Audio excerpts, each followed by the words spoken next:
Bien, buenas tardes, bendiciones a Lili, bendiciones a todos los que se van a ir conectando en esta tarde. Qué bueno verte, Lili. Un abracito.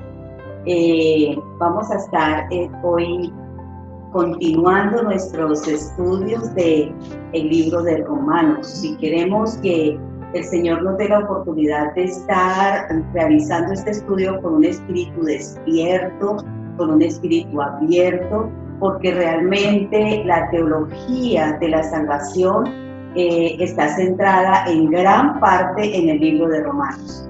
Nosotros como creyentes y las personas que están empezando también su vida cristiana, tendrán una base fundamental en la teología de la salvación estudiando el libro de Romanos, porque Romanos nos habla de lo que es la justificación, pero también nos habla de lo que es la santificación y también nos habla de lo que es la redención. Entonces, todo este conjunto es lo que se condensa en la teología de la salvación. Y nosotros, al venir a Cristo, nuestro propósito, nuestro fin es vivir eternamente con Él. Y una vida eterna con Cristo es una vida de salvación. Nos salva de la condenación, de la muerte. El mismo texto que finalizamos leyendo en la entrega anterior dice que la paga del pecado es muerte, pero que hay un don de Dios que es para vida eterna. Entonces ese don de Dios es muy especial porque es la eternidad, es la vida de Cristo en nosotros. Hemos estado estudiando a la luz de esta primera entrega lo que es la justicia o la justificación también. Ahora estamos pasando a hablar de la santificación. Y el principio de la santificación es la identidad con Cristo. Nos identificamos con Cristo en la muerte, porque si la paga del pecado es muerte, en Cristo yo tengo que morir al pecado y tengo que recibir la vida eterna, la resurrección. Por esta razón nosotros nos encontramos con este capítulo 7 y realmente nos vamos a encontrar con una faceta muy interesante del apóstol Pablo, porque el apóstol Pablo tiene una experiencia que lo lleva al límite, una experiencia que lo lleva a decir, ¿saben algo? Si yo no recurro a Cristo, en mis fuerzas no soy nada.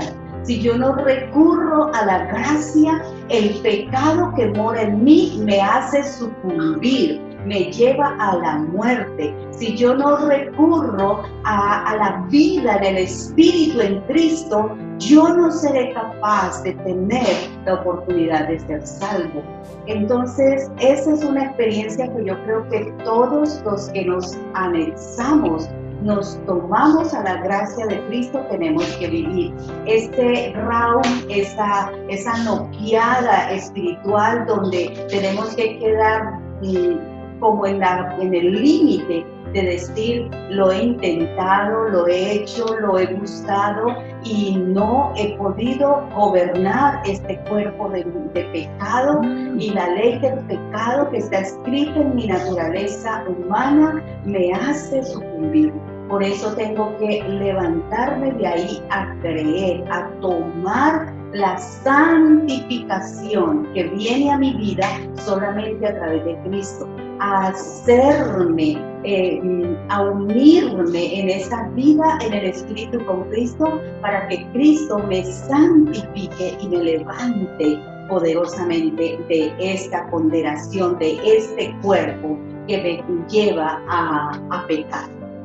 Entonces, ese es el tema de hoy en el capítulo 7. Es un capítulo bien transicional, porque él viene de decir, gloria a Dios, soy justificado, mis pecados han sido perdonados, mi culpa ha sido quitada, pero quedamos en la etapa donde nosotros como cristianos también a veces nos encontramos, y es, mire, pero yo voy a la iglesia, pero mire, yo estudio la Biblia, pero mire, yo hago mis devocionales, pero yo siento que todavía no soy digno de ser salvo.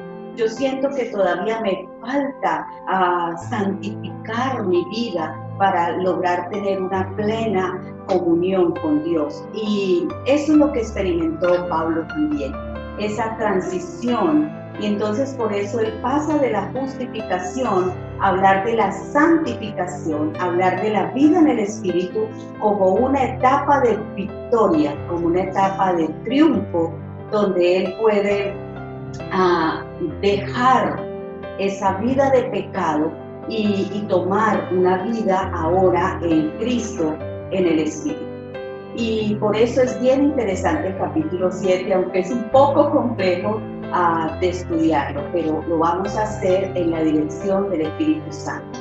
Por eso les invito a las personas que ya están conectadas con nosotros que elevemos una oración, y realmente esto no va a acontecer porque escuchemos una predicación. Esto acontece porque el Espíritu Santo revele la palabra, porque el Espíritu Santo lleve esa palabra al Espíritu y nos haga, nos alumbre la luz de esa revelación, y entonces por la luz de esa revelación nosotros podamos decir, wow, esto es el Evangelio, esta es la verdad. Padre, te doy gracias a ti en el nombre de Cristo Jesús el Señor. Y doy gracias porque el Cristo de la gloria ha venido para darnos vida y vida en abundancia. Y doy alabanza al Espíritu Santo, porque el Espíritu Santo es el que trae la revelación. Y por eso en esta hora, nuestra oración delante de ti es que para mi vida y para la vida de todos mis hermanos, y aún de los que van a tomar este video y lo van a poder estudiar posteriormente y lo van a recibir, que la misma luz de la revelación venga ahora sobre cada uno de nosotros. En el nombre de nuestro Dios oramos a ti y declaramos que esta es una tarde de luz, de revelación, de conocimiento, para que podamos vivir en la esperanza que es en Cristo Jesús. Bendito es el nombre de nuestro Dios, alabamos a Dios y le damos gracias por tener este espacio. Bendigo también la vida de cada uno de mis amados y mis amadas que están conectadas, que están extendiendo esta mensaje también a otros a través de sus canales de comunicación. Bendito es el nombre de Dios. Amén. Bien, entonces vamos a empezar con el capítulo 7 de Romanos. Y dice que hay una analogía por el matrimonio. Y Pablo empieza diciendo, hermanos, les hablo como a quienes conocen la ley. ¿Y acaso no saben que uno está sujeto a la ley solamente en la vida? Por ejemplo, la casada está ligada por ley a su esposo, solo mientras éste vive.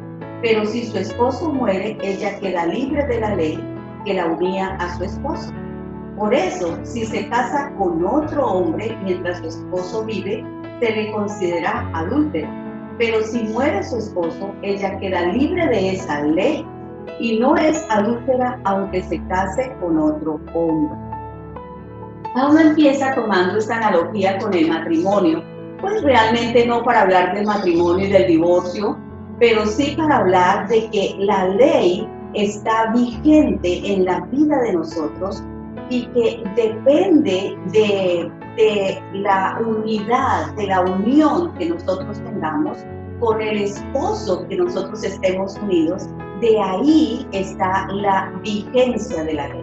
Entonces él dice, nosotros como cristianos estamos unidos nosotros como no cristianos veníamos unidos, lo tomamos en el capítulo que estudiamos de Adán y de Cristo. Nosotros como no cristianos veníamos unidos al Adán, al primer Adán, al Adán que falló a Dios, al Adán de la desobediencia. Dice que el pecado mayor que Adán fue su desobediencia.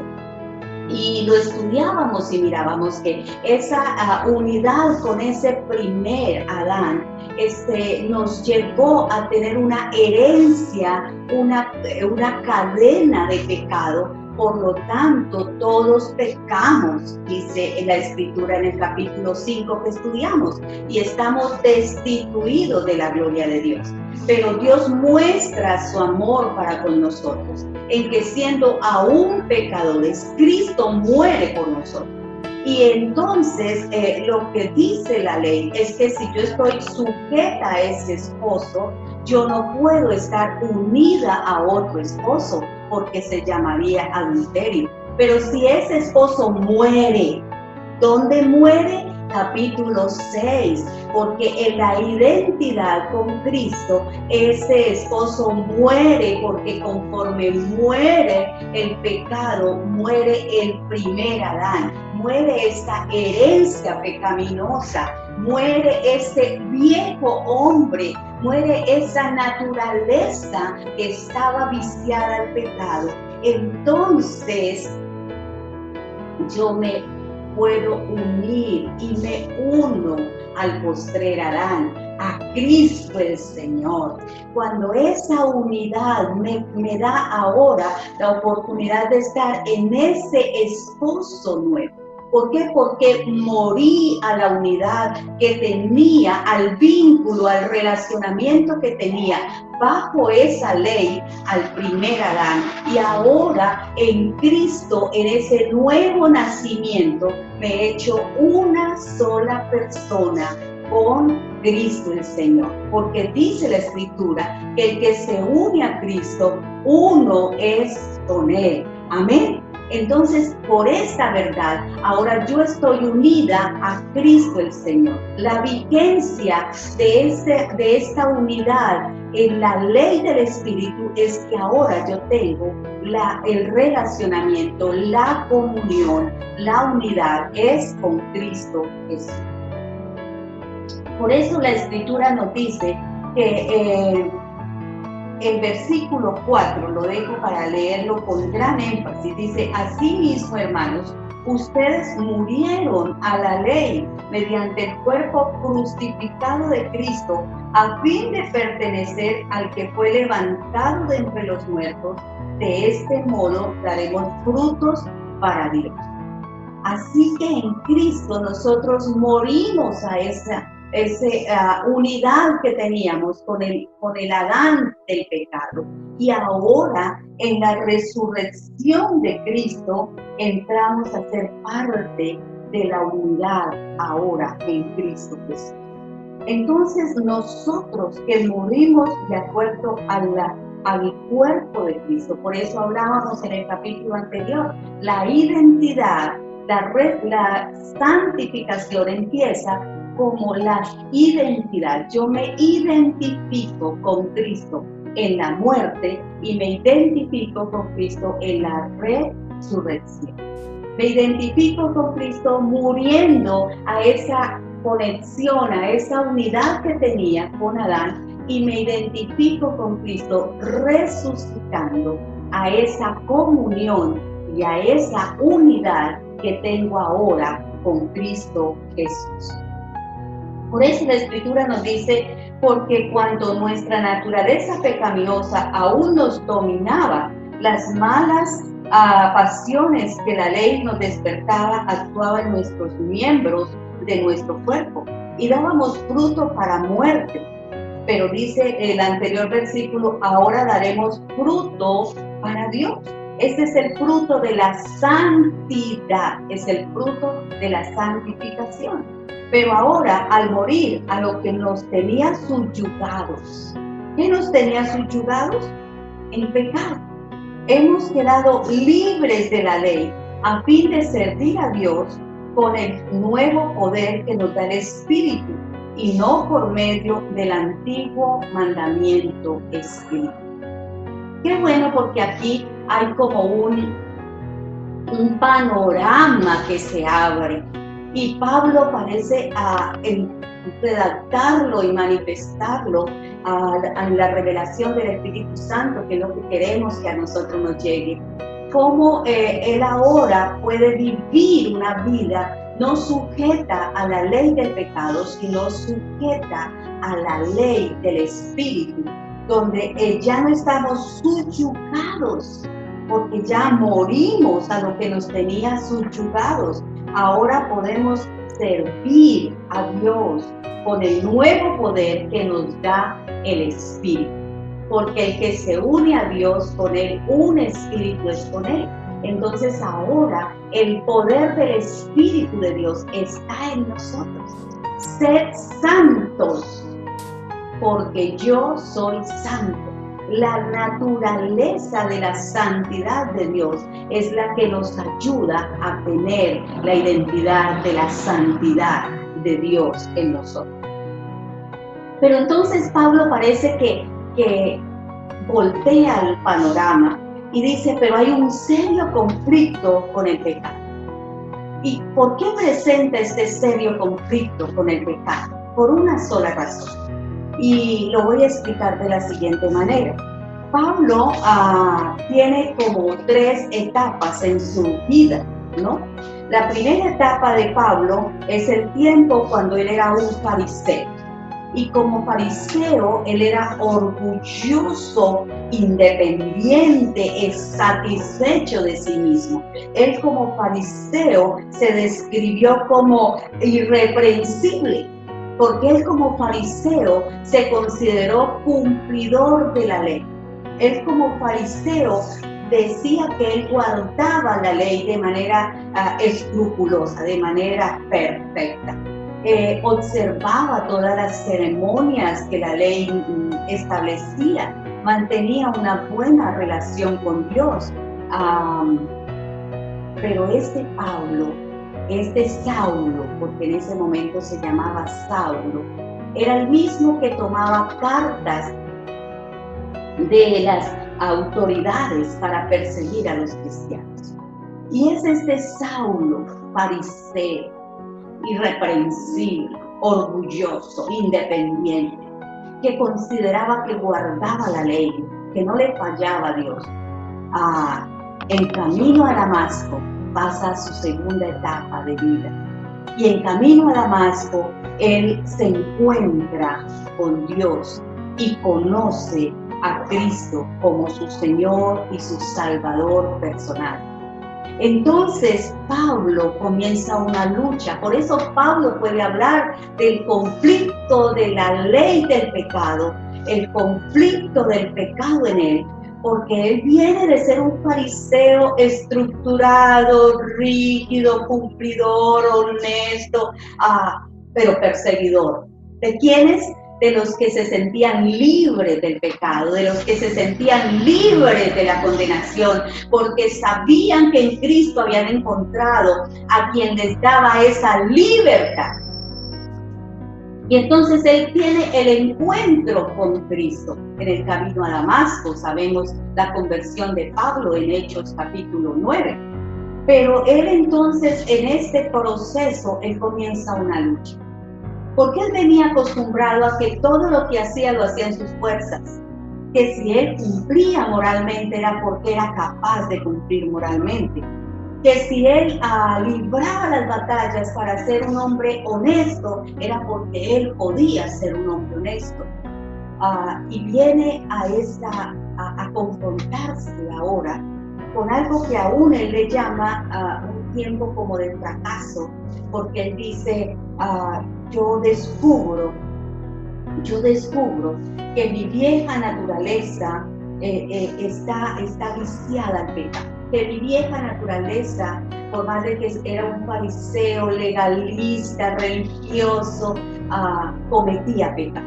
Y realmente uno de los mayores pecados era matar.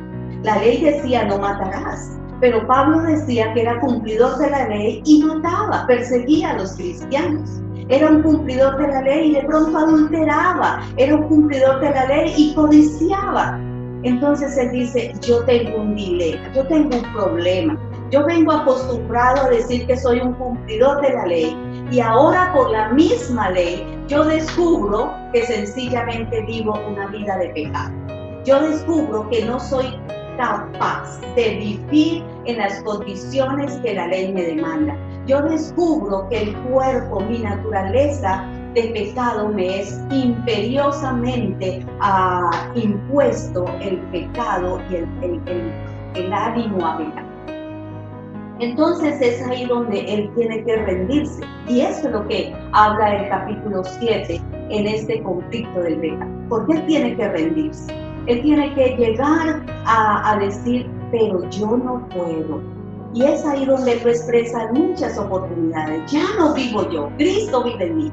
Ya las obras que yo hago no las hago por mi cuenta, sino que las hago en el poder del Cristo que mora ahora en mí.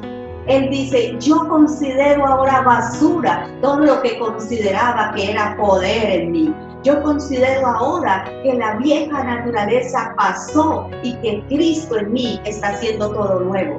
Él comienza a experimentar en ese tiempo de conflicto con la crisis del pecado, comienza a identificar que él no puede superar el pecado por sus propias fuerzas.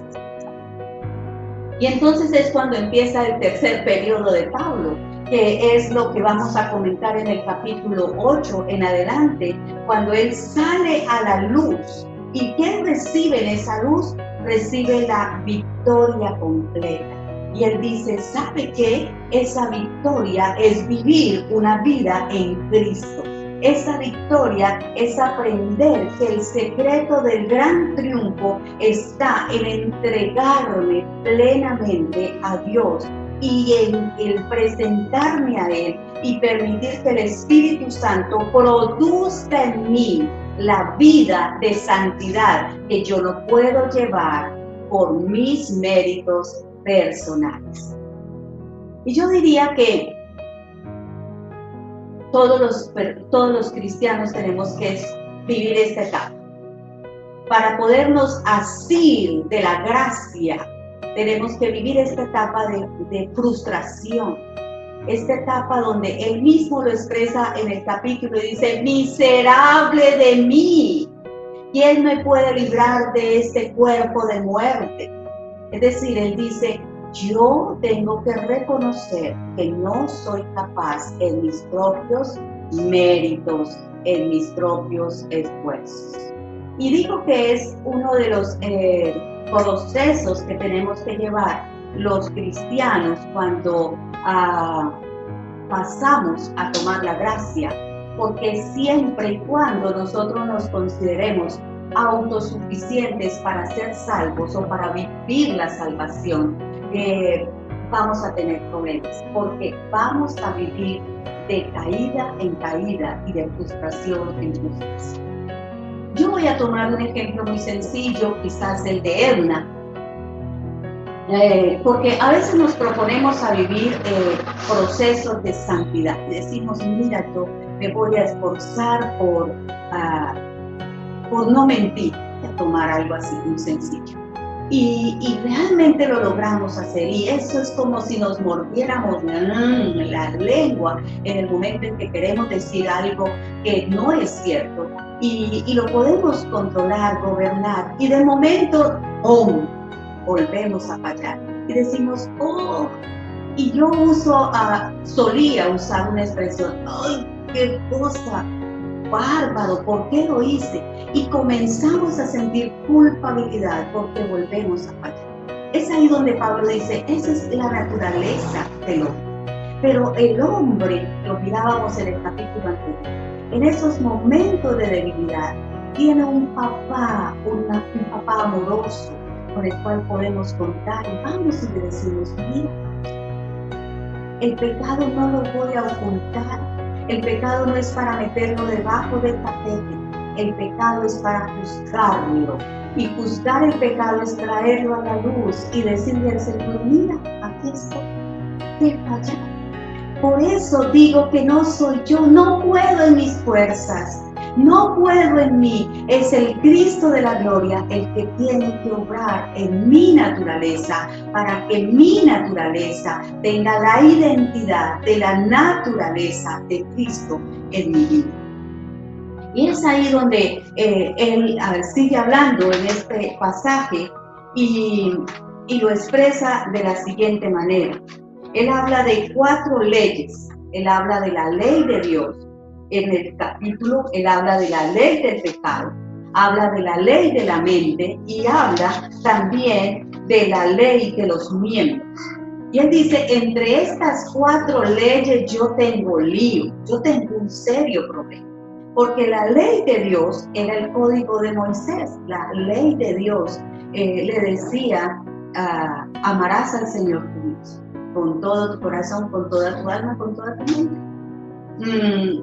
Y él decía, de pronto no cumplo toda esa ley. Después decía, amarás a tu prójimo, honrarás a tu prójimo. Y él decía, y cuando Cristo viene en la gracia, lo que hace es que la ley la vuelve gracia exigente y demandante. Porque si antes adulterar era cuando era hallada la persona en el acto del adulterio, y la ley decía hay que apedrearla. Cristo vino y dijo en la gracia, el que codicia, el que mira y el que ya sedujo a la persona con sus ojos, ya adulterado. ¿Y qué podía decir la ley? Es apedrear. Hoy no nos apedrean, pero nosotros sabemos que hemos fallado delante de la gracia que es Cristo Jesús.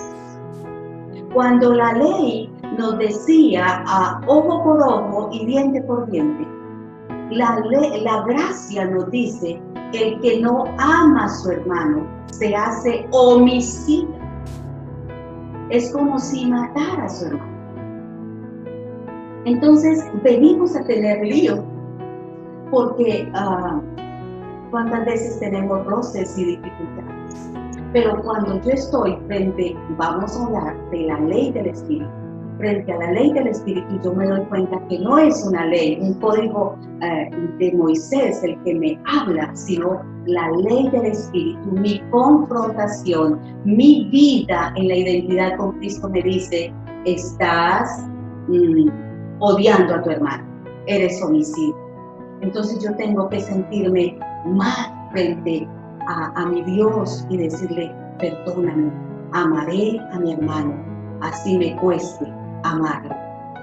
Por eso el Señor dice, y el que esté en enemistad con el hermano, si trae las ofrendas al altar, deja las ofrendas, ve y te reconcilias con tu hermano y vienes y ofrendas. Y yo digo, no, yo llevo mi diezmo. Dios sabe que lo doy con todo mi amor y con mi corazón alegre. Pero el Señor dice, deja esto ahí. No es una ofrenda grata, sino vas y te reconcilias con tu hermano. Entonces esto nos muestra que el código de Moisés, la ley de Moisés, la ley de Dios, demanda, es exigente, pero la gracia es más aún. La ley del Espíritu, lo vamos a decir más adelante. Luego dice, la ley del pecado. ¿Cuál era la ley del pecado? La ley del pecado era la naturaleza pecaminosa inherente que tenemos todos. Entonces, la ley del pecado, dice él, me lleva a pecar, porque hay una naturaleza en mí que me lleva a pecar. Pero habla de la ley de la mente y dice que es el sentido moral del hombre natural. O sea, el hombre natural tiene una ley moral escrita en su mente. El niño desde chiqui sabe cuando le pone la mano a la mamá en la cara y si la mami no le dice, no señor, no le pega a mami, él se ríe y se satisface porque lo hizo, aunque su código moral sepa que no lo debe de hacer. La persona sabe que está mintiendo y hasta se le conoce porque se ruboriza y entonces su código moral inherente en su naturaleza le está evidenciando que está mintiendo. Pero también habla de la ley de los miembros. Dice que la ley de los miembros es la manera en que los miembros funcionan y se apegan a la vida material, a la vida de la carne. ¿Dónde están nuestros ojos puestos hoy en día? En todo lo que nos rodea. ¿Por qué podemos codiciar al prójimo? ¿Por qué podemos adulterar en nuestra visión? Por la manera en que vemos. Porque nuestros miembros están pegados a una atmósfera, a un medio, a un contexto. ¿Dónde están puestos nuestros oídos? a escuchar que las ideologías nos hablen día a día, y se nos vaya pegando esa ideología, y entonces después termine yo diciendo, acepto esa ideología. Entonces nuestros miembros se pegan a eso. Pero entonces dice Pablo, está la ley del Espíritu. ¿Y cuál es la ley del Espíritu? La ley del Espíritu es la ley del amor. La ley del Espíritu es la que hace que yo reconozca que Cristo está en mí. Y que si Cristo está en mí, yo ahora amo. Entonces la ley del Espíritu es el amor. Yo amo a Dios y Dios me ama a mí. Y yo aprendí a amar a Dios con el amor que he visto que Él tiene para conmigo. Entonces, por ese amor que Él ha puesto en mí y por ese amor que me ha dado libertad, por eso nos dice, pero ahora estamos libres de la ley, por haber muerto para aquella a la que estábamos sujetos. De modo que ahora sirvamos bajo el régimen del nuevo, del Espíritu, y no bajo el régimen del viejo, de la letra de la ley. Entonces el creyente ha sido puesto en libertad, pero ahora en amor se debe de entregar voluntariamente a Cristo. Y por ese amor nosotros vamos a vivir. Y ese amor nos hace entregarnos, pero ese amor nos hace servirle, pero ese amor nos hace cumplirle, pero ese amor nos hace vivir en comunión con Él. Ese amor nos hace pensar en que debo de agradarle a Dios. Entonces, todo lo que nace de la ley del Espíritu se llama amor. Y todo lo que nace de la ley del Espíritu está dado porque está en mí el hacer. ¿Vas a la iglesia y te reúnes porque amas a Dios o vas condicionado a una ley? ¿Diezmas porque amas a Dios o vas condicionado a que te digan es que eres ladrón porque no has traído los diezmos? Vas a visitar al enfermo y le llevas una ofrenda porque amas a Dios y sabes que te invita a amar al prójimo, o lo haces para que te digan, qué bueno el hermanito, estás candidato a entrar al ministerio de misericordia de la iglesia.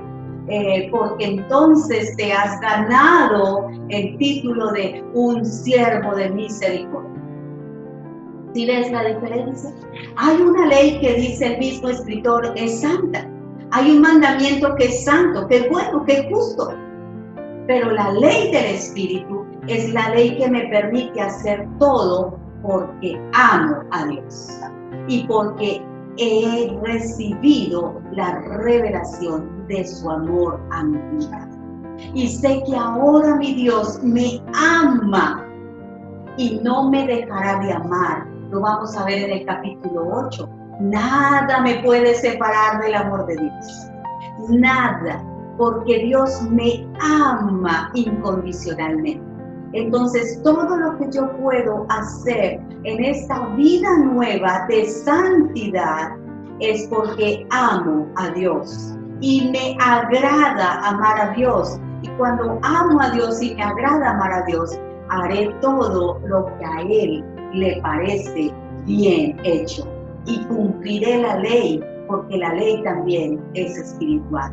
Entonces, amados, nuestra invitación es que ya habiéndonos separado de ese primer esposo, unidos en el nuevo nacimiento al que resucitó de entre los muertos, ahora vivamos la vida de Cristo en nosotros.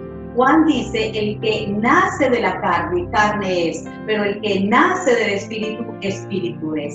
Por eso la Escritura nos dice que ahora nosotros somos nacidos en Cristo. ¿Y qué dice el Evangelio? El Evangelio de Juan, que es otro evangelio maravilloso para estudiar, nos dice que el Cristo de la gloria ha venido para darnos vida y vida en abundancia. Entonces esa vida de Cristo es una vida en el Espíritu, es una vida de santidad. Diga conmigo, yo como Cristo, en Él y Él en mí, puedo vivir una vida de santidad. Porque ya no estoy ligado al Adán, estoy unida en mi espíritu, estoy unido en mi espíritu a Cristo el Señor. Amén. ¡Qué buenas noticias! Pareciera un capítulo donde nos da como serios problemas, porque Pablo dice, ¡ay, miserable de mí! Pero él dice, ¿sabe? Esta condición me lleva simplemente a entender que por la ley no alcanzaré el estándar, pero por el amor alcanzaré el estándar. Porque el que está en mí y me ama, me ayuda a cumplir. Me ayuda en los tiempos de debilidad. Me ayuda en los tiempos en que también fracaso intentando. Me ayuda en los tiempos en que también vuelvo a equivocarme. Pero Él me dice, he visto tu esfuerzo, he visto tu anhelo por no fallarme. ¿Sabes? No caeré sobre ti con látigo, no caeré sobre ti con sentencia. Estaré presto a levantarte, porque vamos a seguir adelante en este camino de amor. Y ese fue el camino que encontró Pablo. Por eso el capítulo 8 es maravilloso, porque es el capítulo de la victoria, el capítulo del regocijo, el capítulo del triunfo, porque él dice, ya sé, no soy yo, es Cristo en mí el que me ayuda. Amén. Qué bueno que todos podamos asirnos de esa gracia, de ese amor de Dios, de ese favor de Dios, de esa misericordia de Dios. Todo el que logra, todo el que toma de esa gracia, vive una vida de plenitud, una vida de éxito, una vida de victoria, una vida no ligada a la culpa, al temor, sino una vida libre en Cristo. A libertad nos ha llamado Dios. Y esa es nuestra invitación, que esta revelación de la teología de la salvación nos permita tener cristianos libres, cristianos que no vivan sujetos a las miserias del mundo, cristianos que no vivan por el día de hoy sujetos al yugo de la esclavitud de este día, sino que vivamos en la victoria de Cristo el Señor. Gracias por estar en esta tarde con nosotros.